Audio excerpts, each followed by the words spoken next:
I completely, and I mean completely, reject the thinking that there's something called the political season, and that once you enter that season, leaders can make any statements, whether the statements are foolish, whether the statements violate the national constitution, whether the statements promote chaos and so on. It's okay. It's a political season. I reject that. Our leaders must at all times make statements that are edifying, statements that give us hope, statements which does not destroy our collective search for prosperity. At all times, political season, and even the political season is the most important, because then we are galvanizing people to make choices. And if at the point where you are galvanizing people to make choices, you make irresponsible statements and so on, it to a very large extent destroys the foundations of our politics. So I don't accept that. I mean, I can never accept that.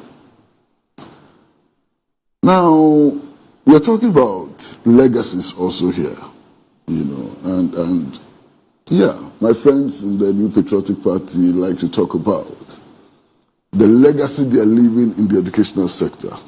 I'm one person who does not believe that nothing has happened to the educational sector. A lot of things have happened in the educational sector, and I've said so publicly, okay?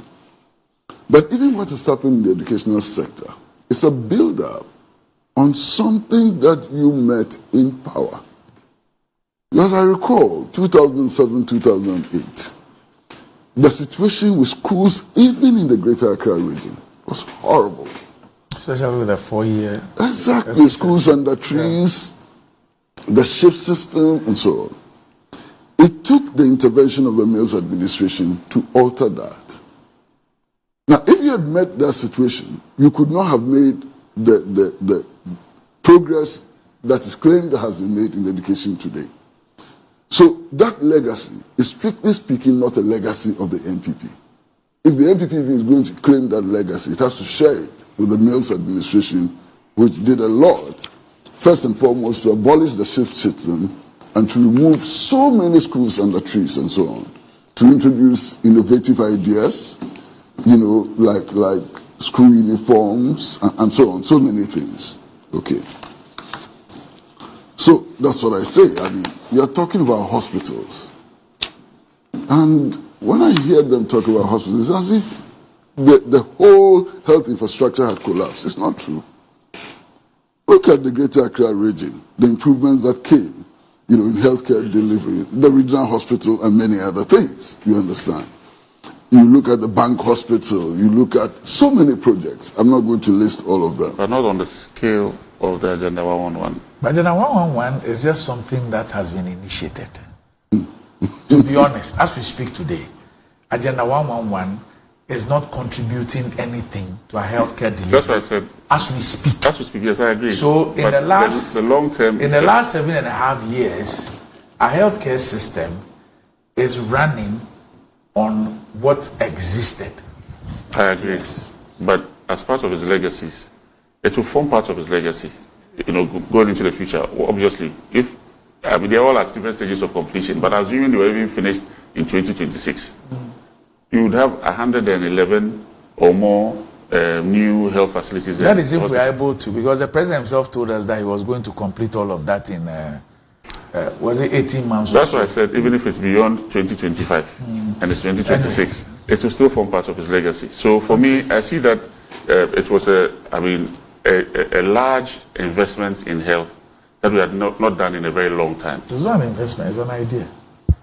It's an investment. It's an idea. GOG funded, as and when we're putting something in it, whoever takes over would have the responsibility of looking for the resources to do all those things. So if it's about, somebody can just get up and say, I want to build 1,000 factories in Ghana, and then start something. And subsequent governments come and finish it, and it says that I left a legacy of 1,000 factories for the Republic of Ghana. But Agenda 111 has gone very far. I mean, if I don't have the figures with me here, but I know that a lot of them are more than 50% complete. A lot of them. No problem. But you see, now, right now, as we sit here, we have a huge problem in actualizing dreams. Because we've run bankrupt. We don't have money for anything. That's true. You understand? You've dug a trench with $400 million. Exactly. So that bankruptcy itself is a block in the way of realizing dreams and so on. So for me, the most critical issue is the health of the national economy. Yeah. Because if the health of the national economy is not good, you can't build your agenda 1-1-1 or your agenda 10-10-10 or 20-20-20. You understand? So the health of the national economy is the most crucial matter. And nobody today can argue that the health of the national economy has improved. I mean, I left this country about 6 days ago. At the time I was leaving, the city was hovering around 14.10. In 6 days, it is 15 cedis to $1. You understand? That's the health of the national economy. You are looking at businesses which are closing down. At a time when we are not servicing our external debt. Exactly. You are looking at businesses which have closed down. And you are not talking about a Pampamu store operators closing down. Major. We probably don't have that data. You know, when it comes to the health of the economy, I agree with you that we have difficulties. Structurally, as a state, in fact, we have not moved beyond what was left us in 1920.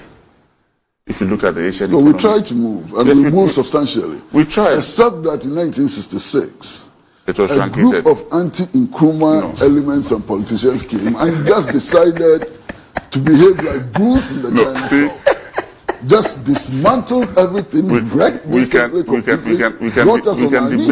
debate whether the coups were the major factor that caused the collapse of all those industries that Kwesi is trying to allude to.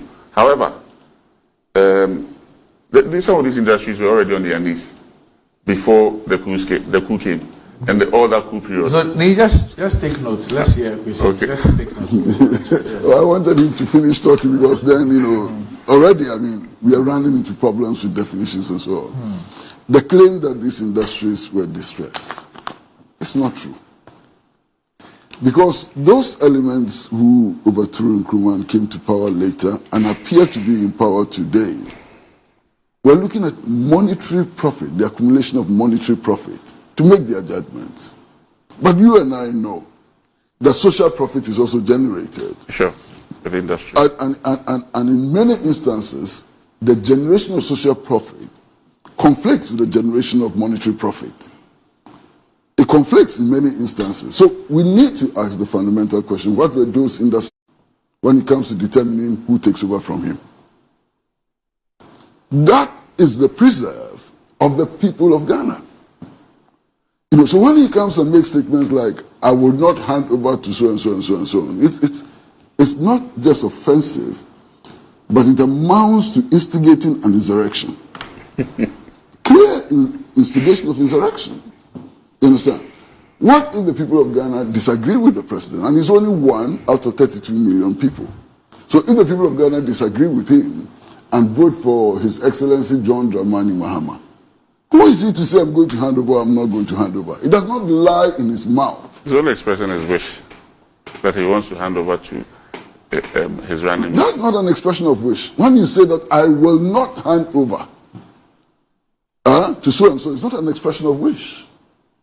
Is that what he said? Yes, read it again. You just read. So what he said was that he cannot take over from him. What does that mean? You haven't improved the situation. You understand? So it does not lie in the mouth of the president. He says, quote, I cannot hand over power to such a person. Yeah. He said, the person I defeated and my work since I took over seems not to please him. I cannot hand over to such a person. He would destroy whatever we have done when he comes. Yeah. So it's clear. Okay. Now, listen, if presidents before His Excellency Nana Akuffo Addo were to talk and act in the manner that he is, he would never have been president. Because he was even defeated in the primary. He was defeated in the primary by President Kufuor. So if President Akuffo had said that I would never hand over to somebody I defeated in the primary, would he have been president? He had been defeated. He had been defeated in general elections, and so where is this statement coming from? Now, what surprises me is that these statements have been made. They've hit the public domain, and it's obvious that the vast majority of commentators are uncomfortable with the statement. Now, even though you have not condemned the statements, from the way you are going about, trying to find justification, so it's obvious that if cameras were not on you, you would have said something different. You understand? Now, here is the problem, Randy. How come that those close to him are not drawing his attention to the fact that he's doing a lot of damage to himself, his legacy, and the ambitions of his vice president? They don't agree with you. Pardon? They don't agree with you. Oh, Randy. That's the only reason. No, Randy, please. Randy, you know this now. I know that you know people in government and outside government. Yes. I know that you engage in conversations and so on. Yes. What you are saying, is it the true situation? No, Randy, just Kwesi, you see, because the people I talk to are the same people that you talk to. And you talk to even more people than I talk to. There are three scenarios. Yes. There are three scenarios. Yes. There are those who disagree with the position you hold and believe in the president's position. That the president has power to prevent a president, the people of Ghana they think that there's nothing wrong with the president saying what he said the way he said it. They don't see anything wrong. That's one. Which will translate into the president. That's one. Can prevent somebody from taking office. That's one. Even if the people vote for him. That's one. Then two. They will not translate into two. that. There are those who are dishonest and sycophantic. Yeah. And then three is the dangerous one. Those who have become delusional. Don't you think? So I don't know which of the three you're dealing with at every point in time. Whether it is those who genuinely believe that yes, that is the way to go, they disagree with you, even if they are wrong, or they are plain dishonest and sycophantic, or they become delusional. Okay, Randy. First of all, if you have a government, and in this case a president, who is surrounded by delusional people who are in extreme danger. If our president is surrounded by delusional people, my goodness, our problems are only going to get worse. That's number one. If our president is surrounded by sycophantic elements who ignore the facts, we are heading into the ditch straight away. And the third category of people who genuinely believe that a president can subvert the will of the people, that also leads us into the same trench, the same danger.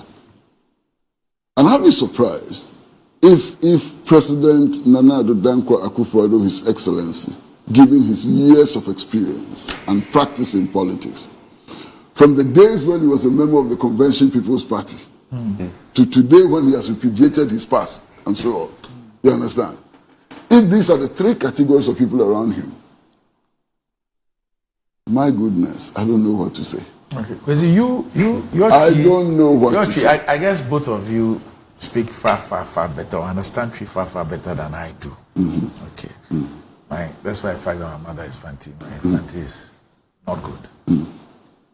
There's a saying, and correct me if I don't get it right. They say, I'm not a Bob Busiano, and you're not a Editia. Not so? Yes.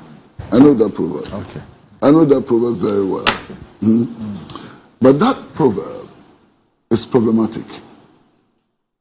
That proverb... Well, maybe it's only explaining, that proverb is only explaining a situation or fortifying a reality.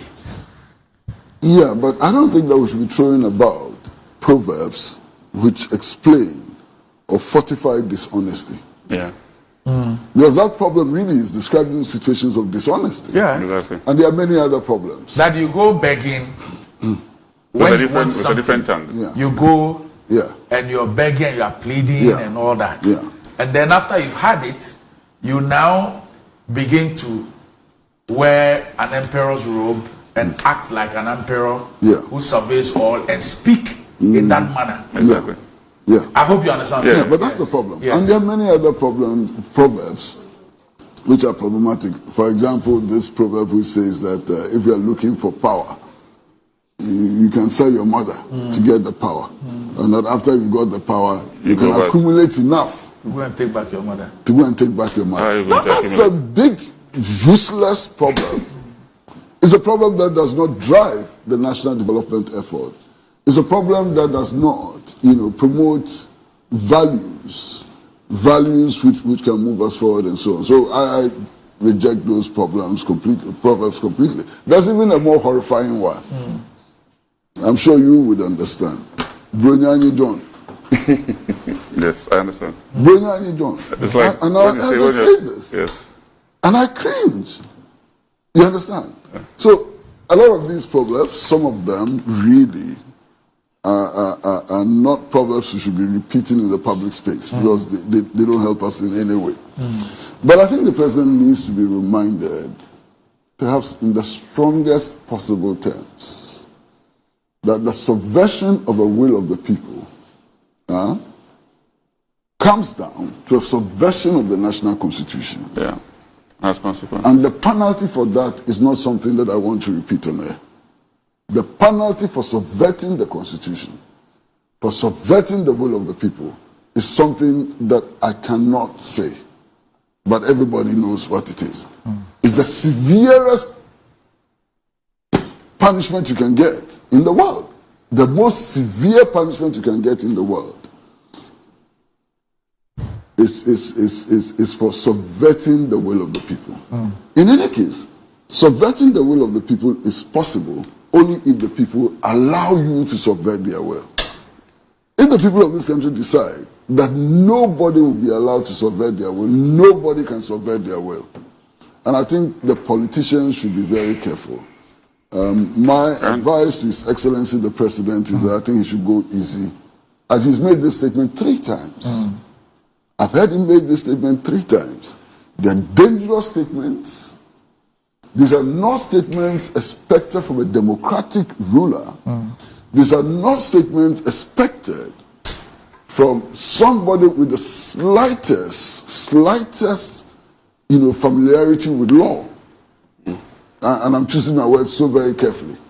These are horrible statements. These are subversive statements.